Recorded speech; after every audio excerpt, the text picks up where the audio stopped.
حضور اکرم صلی اللہ علیہ وسلم نے ایک دعا فرمائی، ایسی دعا کہ اس دعا کرنے پر اماں عائشہ صدیقہ رضی اللہ تعالی عنہا نے حضور اکرم صلی اللہ علیہ وسلم سے سوال کیا کہ ایسی دعا کیوں فرمائی۔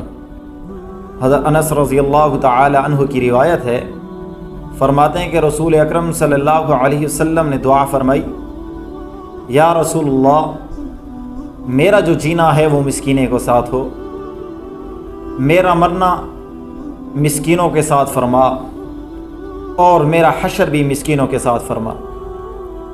تو اماں عائشہ صدیقہ رضی اللہ تعالی عنہ نے سوال کیا، یا رسول اللہ،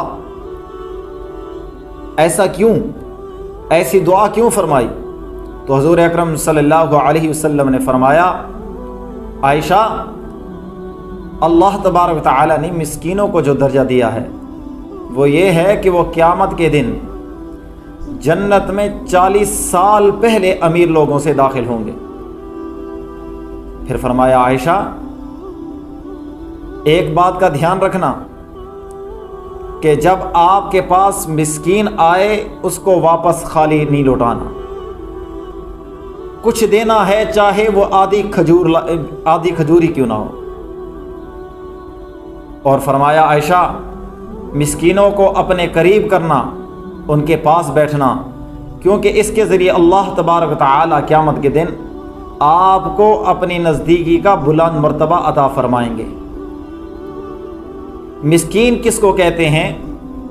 جس کے پاس مال نہ ہو، کچھ کھانے پینے کے لیے نہ ہو، ان مسکین لوگوں سے ہمدردی کرنا، یہ اسلام کی تعلیمات ہیں، حضور اکرم صلی اللہ علیہ وسلم کی تعلیمات ہیں۔ ہاں، ذرا خیال کرنا، جو راستوں پر، بازاروں میں فقیروں کی شکل میں پیشہ ور لوگ جو مانگتے ہیں، بھیک مانگتے ہیں، وہ لوگ اکثر کاروباری لوگ ہوتے ہیں، وہ مسکین نہیں ہوتے۔ مسکینوں کو اپنے آس پاس محلے میں، اپنے گھروں کے ساتھ، اپنے کاروبار کی جگہ پہ ان کو ڈھونڈنا چاہیے کہ مسکین کون ہے۔ آج مہنگائی کے دور میں کس انسان کا گزارا نہیں ہو رہا۔ حضور اکرم صلی اللہ علیہ وسلم کا فرمان، حضرت ابو درداء رضی اللہ تعالی عنہ فرماتے ہیں کہ حضور اکرم صلی اللہ علیہ وسلم نے فرمایا کہ میری رضامندی ضعیفوں میں تلاش کرو، یعنی ان کی مدد کر کے، ان کا ساتھ دے کے۔ پھر فرمایا رسول اللہ صلی اللہ علیہ وسلم نے کہ لوگوں کو کمزوروں کی وجہ سے رزق دیا جاتا ہے۔ آج مالدار جو گھمنڈ میں پھرتے ہیں اور اکڑ میں پھرتے ہیں، وہ اس بات کو سمجھ لیں کہ اللہ تبارک و تعالی جو رزق دے رہا ہے اس مخلوق کو، وہ کمزوروں کی وجہ سے دے رہا ہے۔ لیکن امیر اس بات کو سمجھتا ہی نہیں کہ اس کا رزق کمزوروں کی وجہ سے ہے۔ اللہ تبارک و تعالی کی قدرت ہے کہ وہ جس کو چاہتا ہے نوازتا ہے۔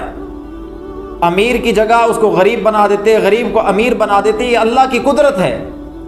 لیکن جب اللہ نے کسی کو امیر بنایا تو وہ یوں سمجھے کہ اللہ نے مجھے امیر بنایا ہے، میں غریبوں کے حقوق ادا کروں۔ اور حضور اکرم صلی اللہ علیہ وسلم کا فرمان، فرمایا رسول اللہ نے کہ رحم کرنے والے پر رحمان رحم کرتا ہے۔ اور پھر فرمایا کہ تم رحم کرو زمین والوں پر، اور تم پر رحم کرے گا وہ جو عرش والا ہے۔ جب کوئی انسان مخلوق، اللہ کی مخلوق پر رحم کرتا ہے زمین پر، تو وہ رحمان ذات، وہ رحیم ذات اس پر رحم کرتی ہے۔ اور فرمایا رسول اللہ صلی اللہ علیہ وسلم نے کہ رحمت سے بدبخت دل ہی محروم ہوتا ہے، یعنی جس کا آدمی کا دل بدبخت ہے، اس کی قسمت میں بدبختی لکھی ہوئی ہے، اللہ تبارک تعالی ایسے انسان کے دل میں رحمت نہیں ڈالتے۔ اور یتیموں اور بیواؤں کا خیال کیا کرے۔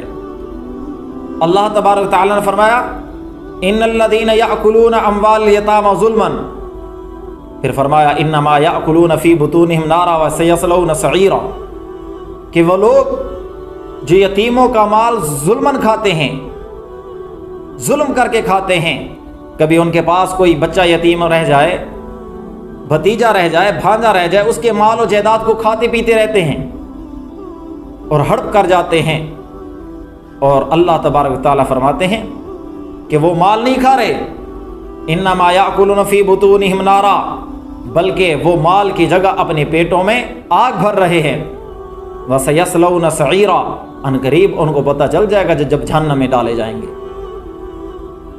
ایک تو یہ، اور دوسری حضور اکرم صلی اللہ علیہ وسلم نے فضیلت فرمائی، اگر یتیم ہے، یتیم کے سر پر یوں ہاتھ پھیرا، ہاتھ کے نیچے جتنے بال آئے اس کے بدلے میں اس کو نیکیاں ملتی ہیں۔ اللہ تبارک و تعالیٰ کی ذات وحدہ لا شریک ہے، اللہ جسم سے، خاندان سے پاک ہے، لیکن اللہ کو اپنی مخلوق اتنی پیاری ہے کہ فرما دیا الخلق عیال اللہ۔ ادھر فرمایا کہ جو میرے ساتھ شریک کرے میں اس کو بخشوں گا نہیں، پھر خود اعلان فرما دیا مخلوق کے لیے کہ مخلوق میرا کنبہ ہے، میری کوئی اولاد تو ہے نہیں، نہ میری کوئی خاندان کا ہے، لیکن اپنی مخلوق کو اتنی فضیلت عطا فرمائی کہ فرما دیا کہ یہ میرا کنبہ ہے، اور پھر فرمایا کنبے میں مجھے سب سے پیارا اور عزیز وہ ہے جو میرے کنبے سے پیار کرے۔ تو اتنی عظمت والی احادیث مبارکہ، اس کے بعد ہمیں چاہیے کہ اللہ نے ہمیں اگر کچھ دیا ہے اس مال میں سے ہم مسکین لوگوں پر خرچ کریں، اور مسکینوں کے ساتھ بیٹھیں، مسکینوں کے ساتھ قرابت داری کریں، تاکہ ہمارے اندر عاجزی اور انکساری آئے، تکبر سے جان چھوٹے اور اللہ کا شکر ادا کریں۔